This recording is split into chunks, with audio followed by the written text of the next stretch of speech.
Hello and welcome to the Sonic Cinema Podcast. My name is Brian Scuttle. Thank you for joining me at www.sonic-cinema.com, as well as the Sonic Cinema Podcast YouTube channel. You can also check us out at patreon.com/Sonic Cinema, where you'll find a couple of Q&As as well as reviews of all of the short film blocks at the recent Atlanta Film Festival. I try to stream every Tuesday, Monday, and Thursday on twitch.tv/ScuttleLemur. Check us out there. I've had a lot of good guests, and I'm looking forward to some of the discussions ahead. This past Sunday marked the end of the 2021 Atlanta Film Festival, although I will say right off the bat that the virtual library is available through Sunday, May 9th, so Mother's Day. And if you have a chance to check out some of the films that are going to be a number that are mentioned on this podcast that are available there, you can go to the Atlanta Film Festival website, go to Film Guide for the 2021 festival, and check out some of the choices here. And there was a really terrific lineup. This honestly might be probably my favorite lineup of films. I really loved the documentaries that were selected. I loved a lot of the features. Some of them were not as great, and there were some pretty terrific short films this year too. So that being said, you can read about what went on for me every day, what I covered as far as the individual films, the short film blocks, how I ended up having to cover some of them over at sonic-cinema.com, and there's a lot to talk about in terms of some of the logistical aspects of it. Some of them I had to watch via screeners, which I did not necessarily expect to right away. I got into a car accident that put me behind, but I did end up seeing everything that I was really interested in seeing at the Atlanta Film Festival this year. And I want to thank the Atlanta Film Society and the Plaza Theater for continuing to put out a really terrific film festival year in and year out. I would encourage anybody in the Atlanta area to check out the Atlanta Film Society as well as the Plaza, because the Plaza does a lot of great programming, and it's managed to survive the past year, which is wonderful. And it was great to be able to go back indoors at the Atlanta Film Festival at the Plaza Theater. That was one of the things I was most looking forward to at the film festival here. And my in-person screenings began on the opening night on Friday with the Marquee Atlanta's premiere screening of the documentary Socks on Fire by Bo McGuire. He made a wonderful love letter to his grandmother who passed away, as well as an interesting look at his family, the different dynamics in it, and what sort of happened since his grandmother passed away. And I had a chance to talk to Bo before the premiere of Socks on Fire at the film festival, and here's that interview now. Is this the first performance of the movie tonight? No, this is the first one we've had in the theater, especially a theater this nice. Mm-hmm. But we launched this Salvation Show tour for the resurrection of Socks on Fire. Okay. Out of San Francisco Film Festival a couple weeks ago. All right. And then just 2 nights ago, we were at a dairy farm in Savannah, Georgia. And now we're here on opening night, so it feels great. How does it feel after the year that we've had to be in a movie theater again? Yes. Yes. It feels fucking righteous and just is how it feels. And like I made the right decision to hold. Mm-hmm. And not, we won Tribeca or whatever as the pandemic was breaking. Yeah. As it was rearing her ugly head. So, and I decided to dig my heels in and not not show virtually, so it feels righteous in that way. Yeah, I mean, I know that's been a big dilemma with a lot of filmmakers as to whether to do the virtual festivals or to wait for hopefully in-person screenings so that we could so you can get that audience reaction, that immediate audience reaction. Right.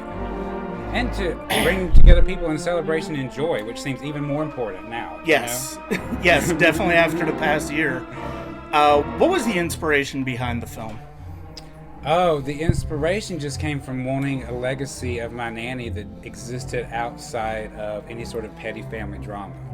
That existed in my imagination. It was just for me and for people like me. And I wanted to show a queer South. I never see, it's so rare to see that on the screen. So I wanted to show something that was based, there's a certain amount of grief there, but it's also, we focus on the joy, but it's the kind of joy that knows grief, that is wise. Were there any particular challenges that you came across making the movie? Oh, money's always the one. We run on a shoestring budget. But, I think it was always about finding out what the story really was. I was just following a sort of notion a lot of the time. And I finally got to the point where I realized this wasn't about, like, the death of my grandmother. This is really about me wanting to capture the imagination of where I come from and show another part of it. And, just feel like a certain sort of peace with everything that had gone wrong. Yeah. Were there any films that you drew upon as inspiration for the movie? Beyonce's Lemonade, for certain, was a big inspiration. I would say the podcast S-Town is not a movie, but I would say that planted a seed. Okay. We always say our great granddaddy is Sherman's March by what's his face? I can't remember his name. Some filmmaker Ross McAllister. It's also inspired by Nanny and the way that the women I was raised with sort of spoke and told stories, and that was a movie unto itself for me in my mind, as a small child. Yeah, I know growing up before they passed, at least there were certainly moments with my grandparents that you would listen to them tell stories about their experiences, and it's just one of those things that you never forget, and you always hold on to, and that's always a special moment when you're growing up. Yeah, and just like my sense of story is all rooted in like the feminine Southern voice, because it's all about like listening to my mother talk to her mother and to her sister and her friends, and sort of. And Nanny always told a story like she assumed you knew everyone and everywhere she was talking about, but like, and she told it in a million directions all at once. So it was like, that's sort of like the arc, if there is one, of Socks on Fire. It shoots off. It is a firework. Yeah. Was there any particular? Did you, when you decided to go away from virtual festivals and go to in-person, were you always kind of hoping that the Atlanta Film Festival was going to be the first one? Or? Well, we always knew we wanted to come back here, because Atlanta Film Festival has always been great to Socks on Fire, 100%. They programmed the short in 2018. And they programmed this last year, but we wanted to hold for this moment. And they just, so it resonates to be here with this team in particular. I think that they put their money where their mouth is when it comes to Southern filmmakers and Southern art makers. So I knew I wanted to be here, and I wanted to be at the Plaza. And this is a dream that I manifested with the help of a lot of other people, but we wanted to be here, so. Is there anything in particular that you'd like people to take away from the film? Yeah, that we should love each other, and that the South is not the place most people think it is. Yeah. Okay. Well, thank you very much for your time.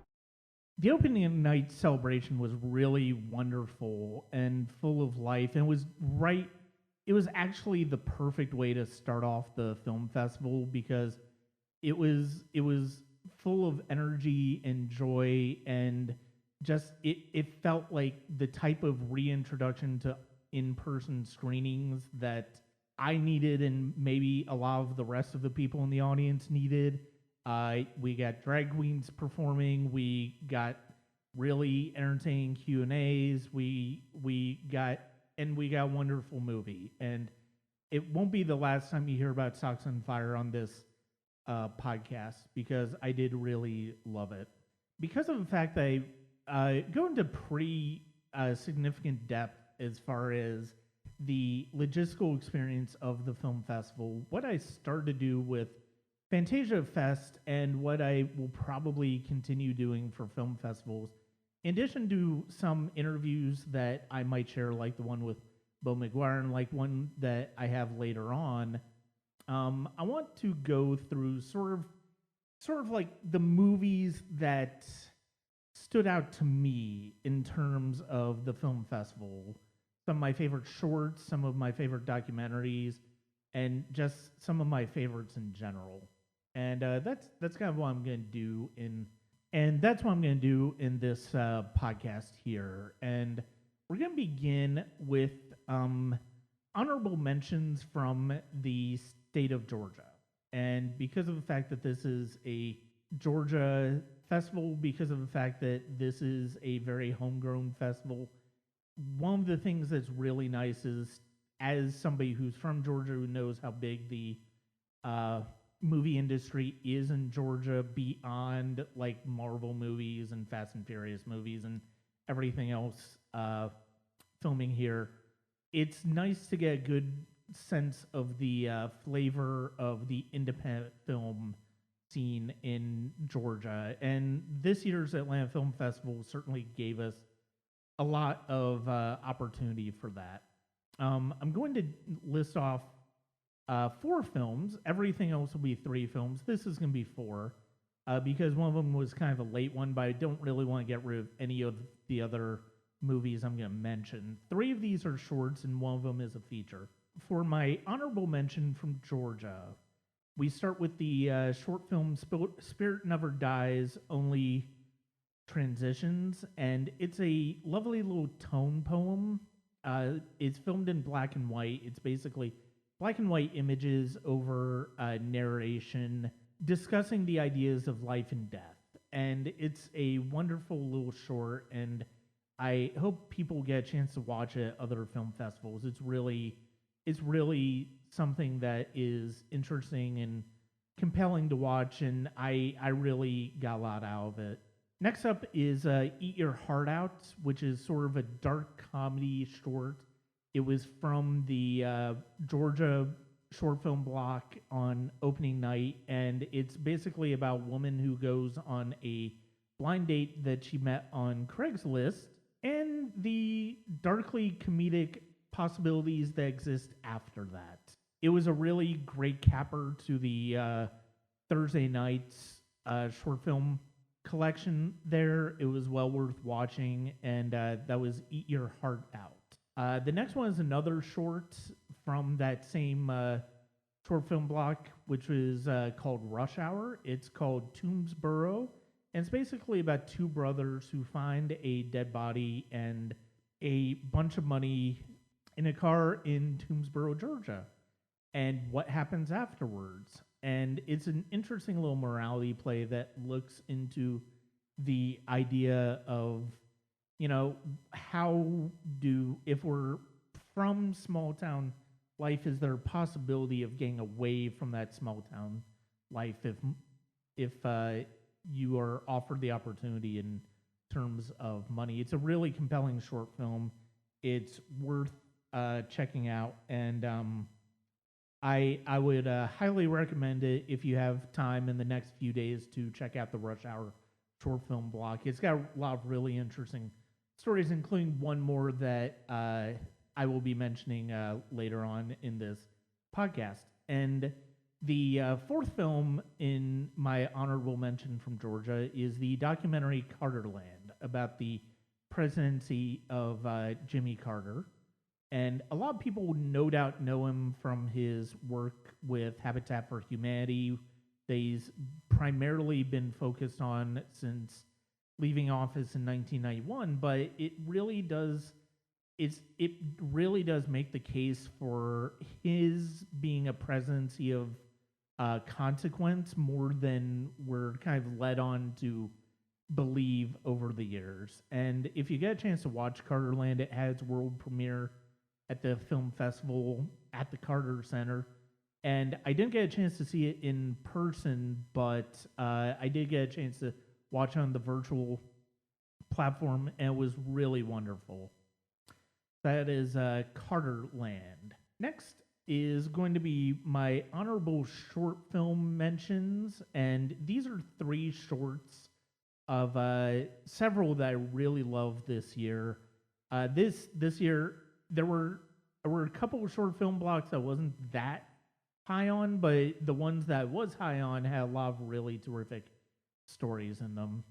So my honorable mentions for the short films are Solution for Sadness, which looked at a young woman who is sad constantly and for no reason, and for no discernible reason, and she finds one day that a ape mask is left on her yard, and she puts it on, and suddenly she appears happy. And there's something a little bit nefarious going on with that. I'm not gonna spoil it for you, but it's a really twisted and entertaining short film that I highly recommend if you get a chance to watch it at other film festivals or online in general. Number 2 on this one is The Universe According to Dan Buckley, which is part of my favorite short film block, The Great Beyond, which is more of experimental short films. And this one, you get the words of Dan Buckley, who is a schizophrenic, and how he views the world, and you get a lot of images akin to what he's saying. It's really a fascinating short film. It's an interesting structure for this type of existential thought, and it's really well worth checking out. That is The Universe According to Dan Buckley. My number 1 on the honorable mention shorts is part of my last short film block that I saw at the film festival. It's called Witness. It's about a mother who's going into a shopping mall for a few minutes to return a dress and exchange it for something else for her daughter. She is enlisted by an older woman to help her, but when tragedy strikes, she has a choice to make. And it's really a powerful short. It says a lot about the shorts that are above this, that this is just in the honorable mentions, because any other year this might have been my favorite short of the film festival. So that is Witness, and it's well worth checking out. As far as honorable mentions for features, number 3 for me is Knock Knock, which is an Asian thriller about a retired cop, a thief, and a delivery boy who are in a room where murders happened. And in order to really leave the room, they kind of need to figure out what happened. It's really an excellent, nifty little thriller. It's really entertaining. I enjoyed it thoroughly. It's well worth checking out. And that is Knock Knock. If you get a chance to watch it, it's definitely, if you're a genre fan, it's right up your alley, I think. Number 2 is Firstness, which is one of the movies that I was most looking forward to at the film festival. It's directed by Brielle Brilliant.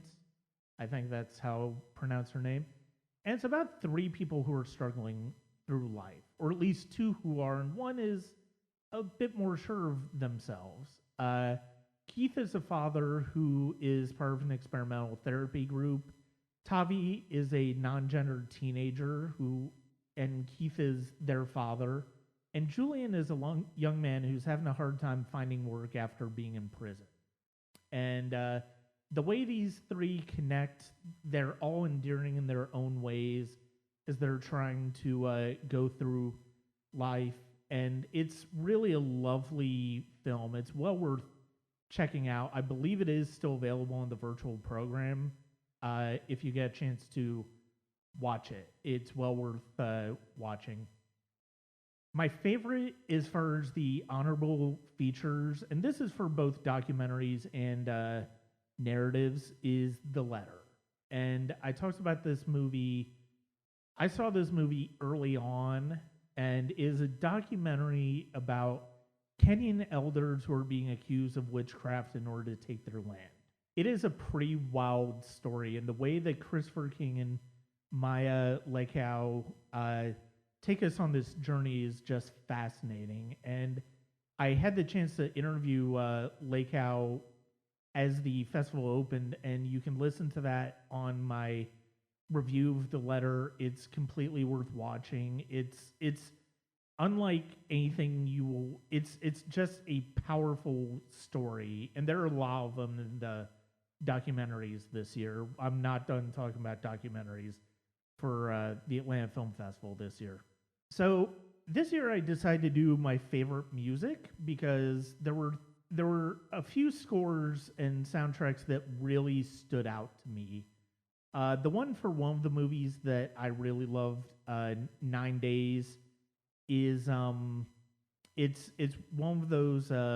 It's a beautiful movie. If you haven't had a chance to check it out, Winston Duke is an interviewer of people who have the opportunity to begin to live, and it's an interesting fantasy premise. It's like somebody put the themes of Inside Out and Soul into a live action film, and I think it actually kind of succeeds better than that description implies. I ended up having to watch it a second time because I was starting to fall asleep during the 10 o'clock screening on Friday, but I'm so glad I got a chance to see it. It was really a wonderful film, and there's more I'm going to talk about later in the podcast with that. Next up is Knock Knock. I thought this score, which is very synth-heavy, was completely my shit. It's the type of thing that I love in film music, and I could say that about my favorite soundtrack as well, which is for Aquila's Escape, which is by 3D from Massive Attack, as well as Saul Williams, and it's that one and Knock Knock are just completely great soundtracks for me that I just really loved, and it's well worth checking out both of those movies just to listen to the soundtracks. So favorite performances are next, and these three movie performances are ones that I think by the end of the year, I think all three of these are going to be ones that I really look back on fondly and love. And the first one is Winston Duke in 9 Days. The next one is Saul Williams and Aquila's Escape. And Aquila's Escape is a fascinating character study. It's really a fascinating study of Aquila, the character that Saul Williams plays. It's well worth checking out whenever it becomes available. It was a smart thriller, but it's an even smarter narrative about the main character, and it's well worth checking out. My favorite performance of the Atlanta Film Festival, though, was James Jimmy Caruso, and he is the star of Moon Manor. It follows the last day of Jimmy, who Caruso plays, and Jimmy has Alzheimer's, and he decides to go out on his own terms. And this movie, if you know what I've been going through in my personal life with my mother, you know that this type of story was going to hit me hard, and I didn't expect how hard it hit me. Caruso's performance is a revelation. It's just one of those performances that the second you see it, you're not going to forget it. And it was a beautiful surprise, even though this was a movie that I was really looking forward to, as well as Aquila's Escape, before the film festival. It was a surprise by how much this movie connected with me. And Moon Manor isn't going to be the last time you hear about on this podcast. It is a movie that I cherish out of the film festival. Next up are my favorite shorts of the festival, and one of them is my favorite short is technically Raspberry, Julian Doan's Raspberry, which I saw at Sundance and loved. I watched it again in one of the short film blocks I covered this festival, and I loved it again.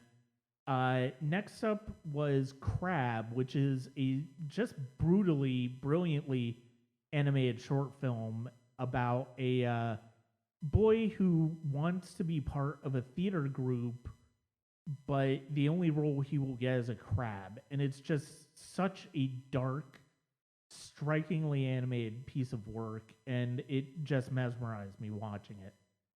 My favorite shorts to date, though, is New Mexico Death Wish Diatribe, which basically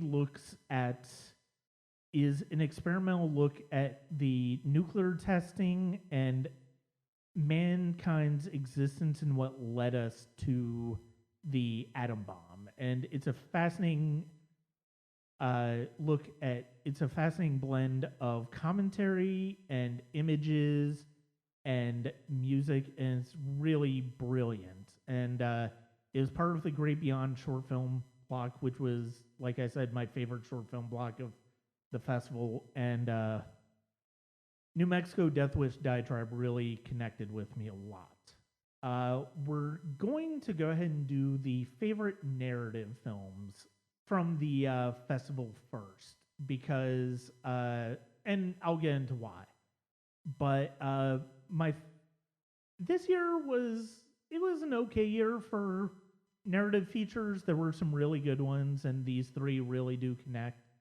But overall, it was a better year for documentaries, and that's kind of why I'm putting it next to last year. So, favorite narratives. The first one is Son of Monarchs, Alexis Gambus's film, which I saw very early on before the festival, and I had a chance to talk to Gambus, and it was really compelling to hear him talk about this personal story of a biologist who returns to his Mexican village for his grandmother's funeral, which opens up some wounds for him that allow him to explore science, faith, and the emotional way of returning home. And it's a fascinating film. It played at Sundance. I missed it there. I'm glad I got a chance to see it at the Atlanta Film Festival. Number 2 is A Kill His Escape, which I've already talked about because of Saul Williams' performance and the music. It's just really an interesting thriller. I really enjoyed it. I loved watching Saul Williams in this. This was a terrific performance. And it's one I really would love for people to check out. Number 1 is 9 Days. And I'm really glad I got a chance to see this on Sunday before I was going to have to wait for theaters for it. It's really a profound movie, and you've got really great performances, not just by Winston Duke, but Benedict Wong is terrific, and really fascinating morality questions about how you're supposed to live and what living means, and what the pain of living means. And it's just a beautiful film. If you have a chance to check it out when it comes out in theaters, I highly recommend it. A wonderful movie, and it was one of my favorite narrative films of the 2021 Atlanta Film Festival. So that brings us to my favorite documentary. The documentaries this year were probably the strongest collection of docs I've seen at Film Festival yet. And it says a lot about the one that's ahead of this, these three are not ahead of it. So all of these are really fascinating looks at the struggles of life as sort of an outsider, really, and what that means and what it could mean, and persevering in spite of it. And all of these really capture that in a really profound way. And we're going to start with Only the Ocean Between Us, which played on the Saturday before the film festival closed. It's currently, I believe, available with the virtual catalog, and it's about 4 women, 2 Peruvian women who've been displaced from their ancestral land, and 2 Syrian women who are in a Jordanian refugee camp, and they connect with a shared experience of not just being displaced from their homelands, but also a love of filmmaking. And so they send messages, they send and they send video chats and video diaries to each other, and that's what makes up this movie. And it's really a heroic effort, and it's really a lovely effort. And if you get a chance to watch Only the Ocean Between Us, I cannot recommend it more. Number 2 is A Fire Within by Christopher Chambers. This is an extraordinary story of 3 Ethiopian women who are essentially faced with a living nightmare in terms of being faced with a person who tortured and abused them in Ethiopia during the Red Terror of the 1970s. And it's told in flashbacks, it's told in historical archives, and it's told in reenactments, and it's told in testimonials that just really are powerful.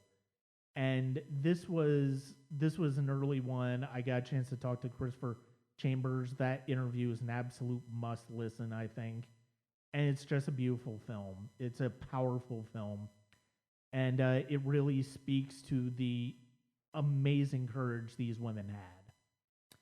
My favorite doc in this list is Socks on Fire by Bo McGuire. I already talked about it.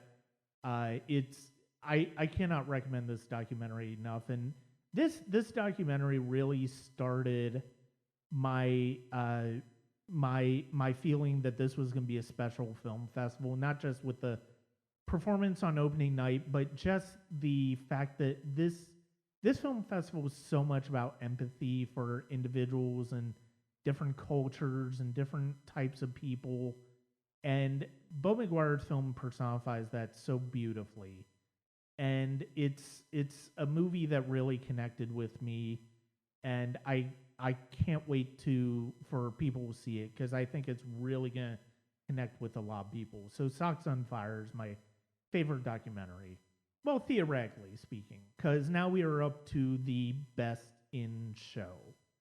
And these are the 3 movies that were my absolute favorites. The best ones that I saw at the film festival, the ones that I will be banging the drum on as the year continues. And one of them you're already familiar with. There's one short, one narrative, and one documentary. The narrative, if you haven't guessed by now, is Moon Manor.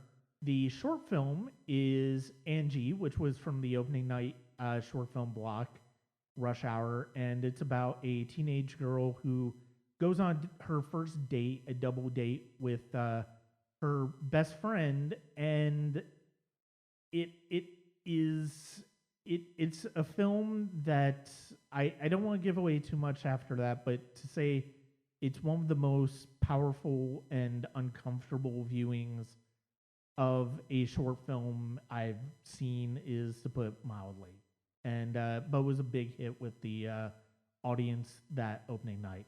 The best film I saw at the 2021 Film Festival was Jared Callahan's Clean Slate. And I had a chance to talk to Callahan about the film, and it is an absolutely beautiful one. It is about the struggle to make a movie. And that is enough to recommend it, because it is comparable in that way to movies like Heart of Darkness, to Lost in La Mancha. But there's a twist with this one in that the people making the movie are recovering addicts. And he met the 2 main people in the film at the Atlanta Film Festival a few years ago, and was hooked in on their story and decided to tell their story of them trying to make a short film. And when I say that the struggle to do this that they're going through is heroic, I am not speaking hyperbole. It's so much. It's the most anxiety-inducing movie about making a movie I've ever seen, and that's even before you get into making the movie itself. It's an extraordinary story. You can hear more about it with my interview with Jared, which is on my review on sonic-cinema.com. And it's just an absolutely wonderful film. I cannot recommend it enough. As much same goes with every film that I've talked about on this podcast.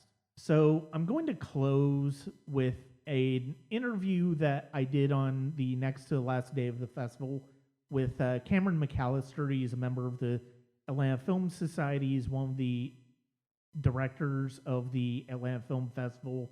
He is also a fellow member of the Georgia Film Critics Association. We talked about film festivals in the time of COVID. We talked about programming film festivals and what makes a successful film festival. And I hope you enjoy that discussion with Cameron.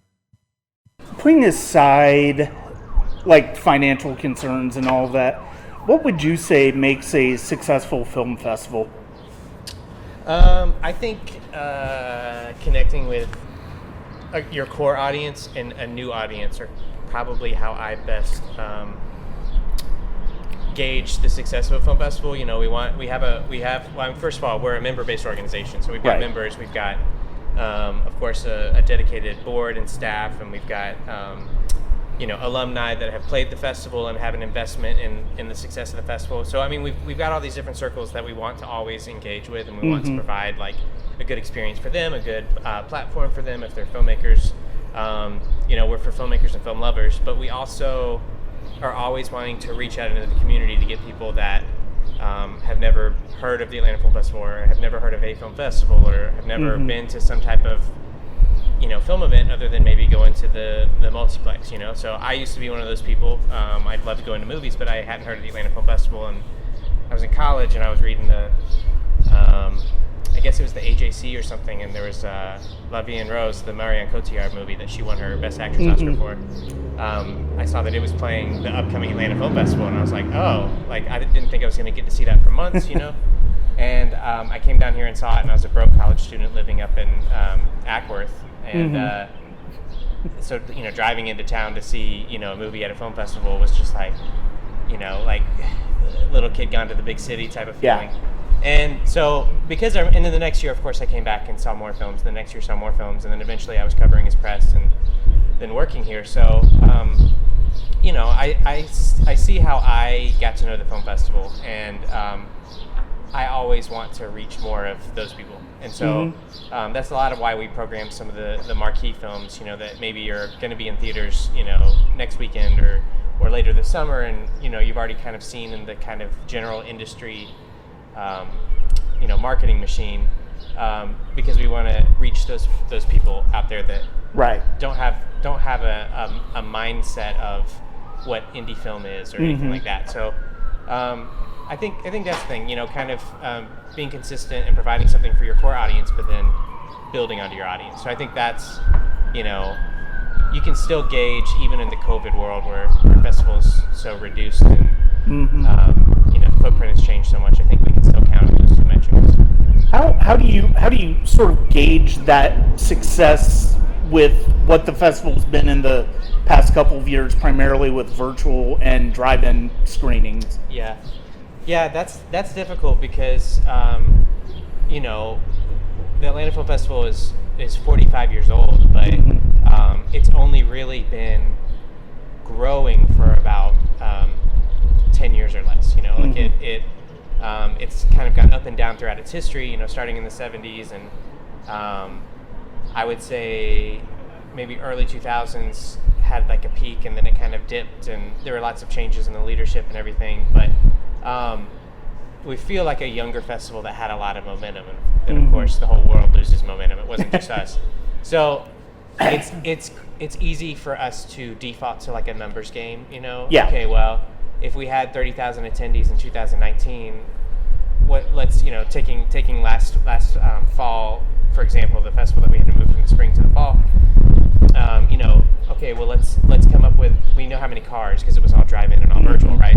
So, okay, we had X amount of cars. Let's average 2 people per car, 2.5 people per car, whatever, because some cars have 5, some cars have 1, whatever. And then you get a number, and then you can look at views and say, okay, well, say most of these people were single views watching online at home, but some of them had 4 people sitting around the TV watching it, So it's like, that's what you want to default to, is kind of finding a number that matches that number that you had of just counting butts and seats, And I don't think you can really do that.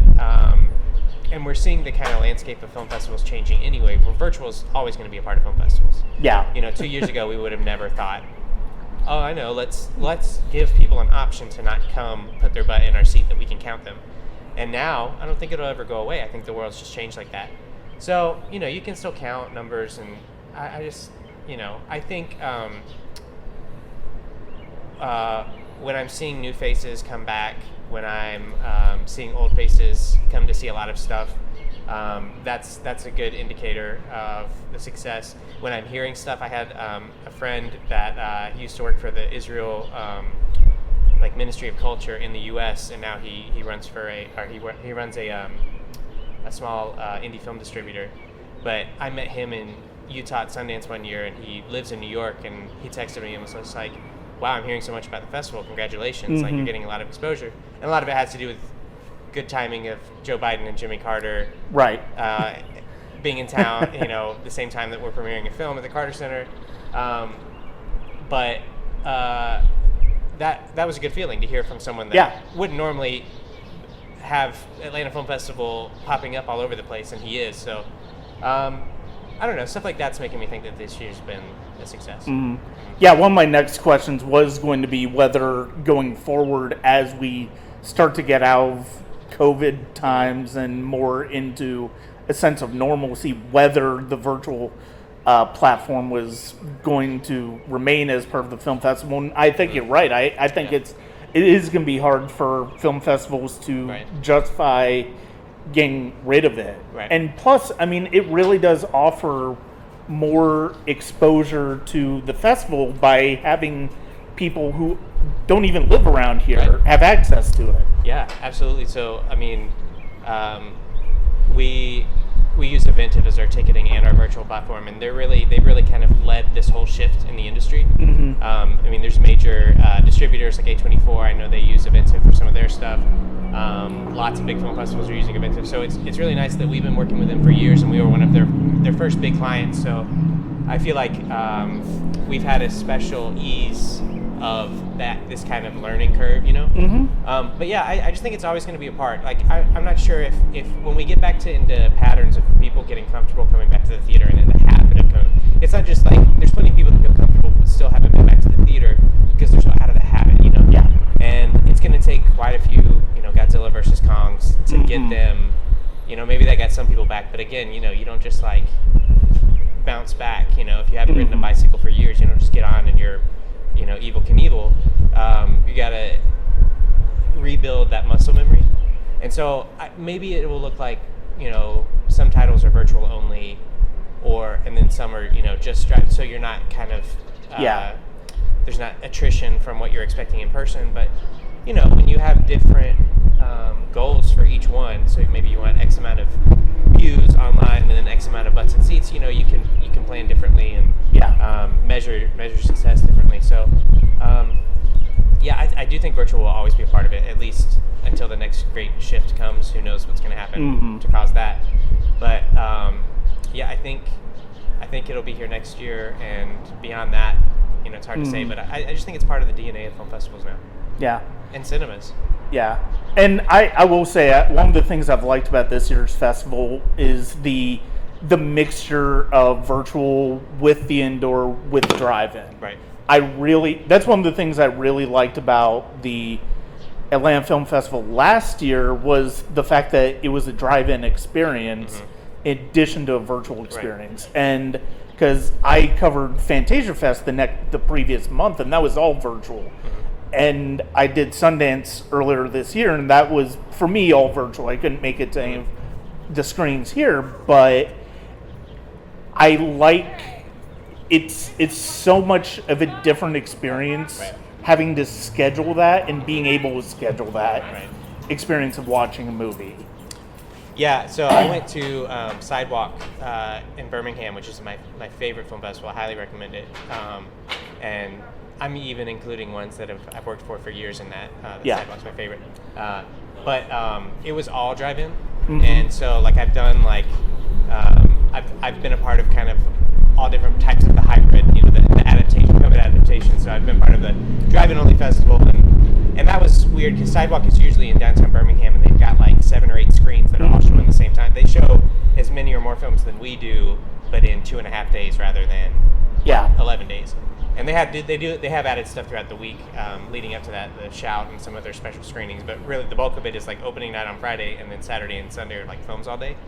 So this year, was very different. It was out kind of outside the city in a 4-screen drive-in, but of course, drive-in precludes you from doing stuff during the day. So they did have some online panels and stuff, but as far as films go, everything was at the drive-in for several nights, and so I went to that, and it's they had a great outdoor seating area and concessions and everything, so they maintained a little bit of festivity. But there's something when you only have one format, you really got to make the most of it. And virtual, it's really hard to make the most of anything with exclusive virtual, because everyone's kind of tired of being home and doing that, and also when you're home, I don't know about you, but I'm rarely watching a movie where I'm like putting my phone aside and I'm playing a game, or I'm texting, or I'm on Reddit, or whatever. And who's gonna police me? Like, do I really need to pay attention to this, or is it just on in the background? So virtual, it's like you can't dress it up too much. You can try and do networking events, or you can try Sundance had their big lounge area, which I don't know if you went in that, but it was a miss for me. Like, I couldn't really get into that. I mean, I know, that is one, I will say that's one of the things I liked about Fantasia, because they had the Discord channel that they started. Nice.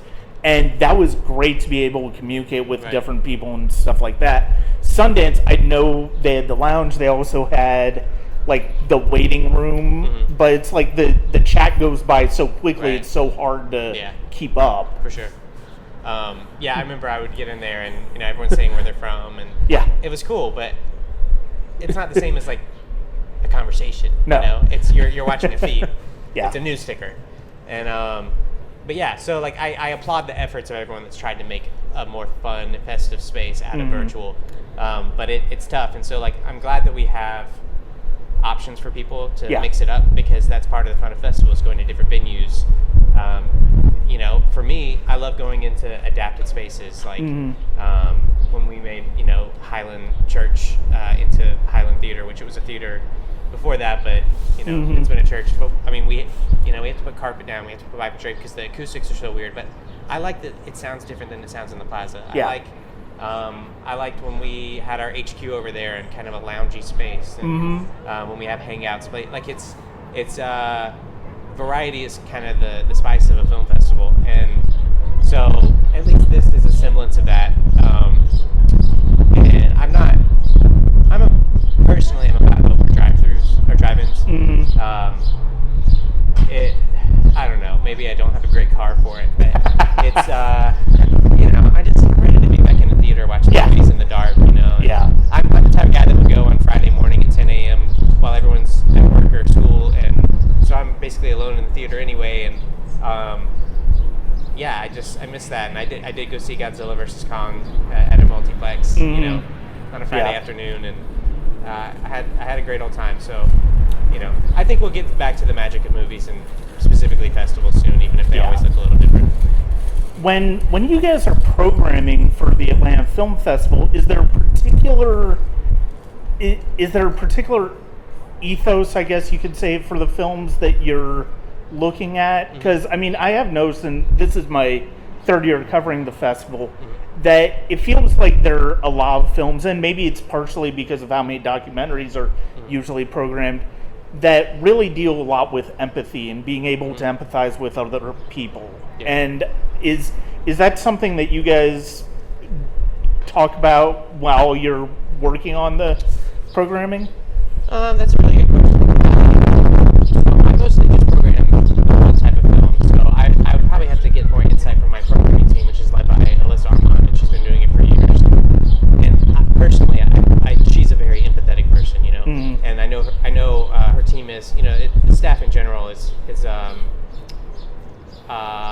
it's a lot of right-brained, creative people, and they care a lot about other people. And so I think it reflects,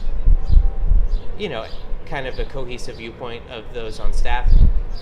There's nowhere in our, bylaws that there's any type of theme or anything that we're supposed to program. And there's no official guidance of like, okay, well, it's not the program until it's this. But we are super mindful of who Atlanta is as a city. So being one of those film festivals that's like kind of an old festival, a big deal, a name that people know. We're always making that movie maker list, and which we're honored to make it again this year.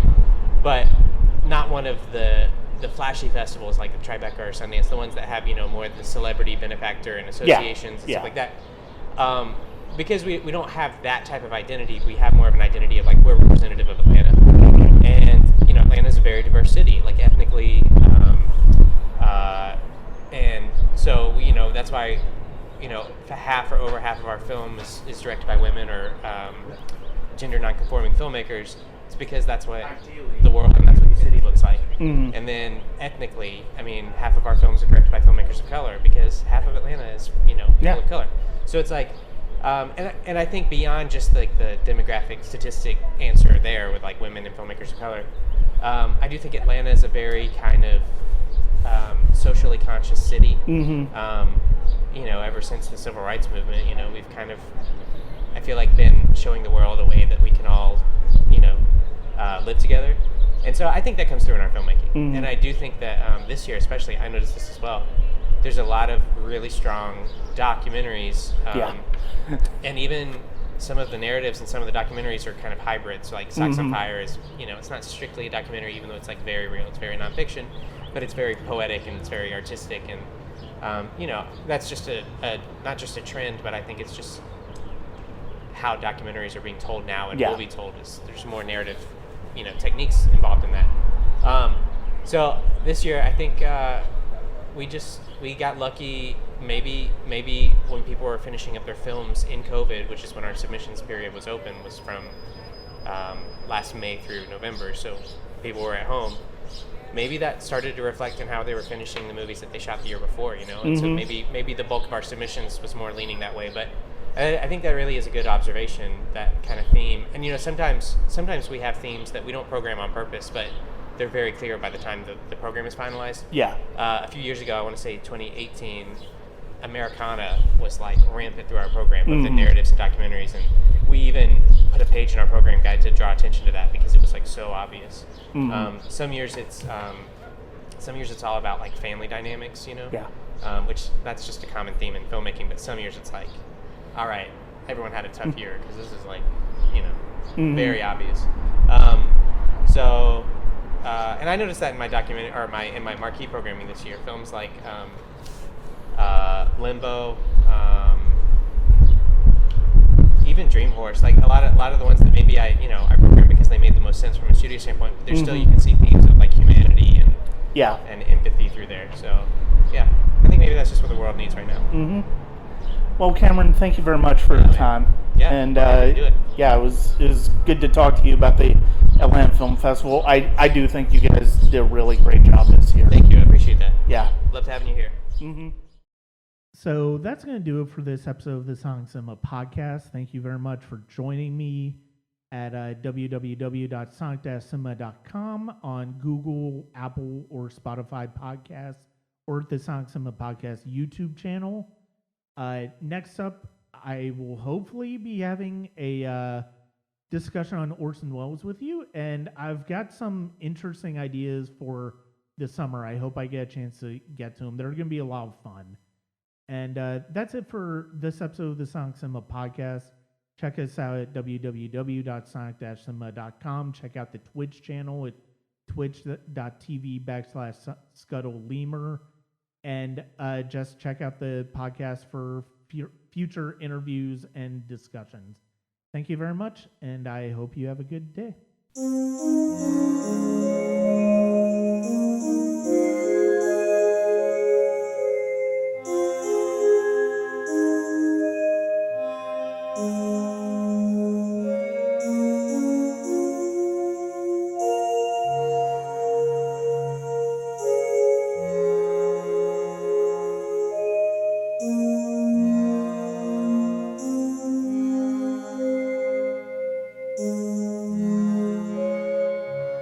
you.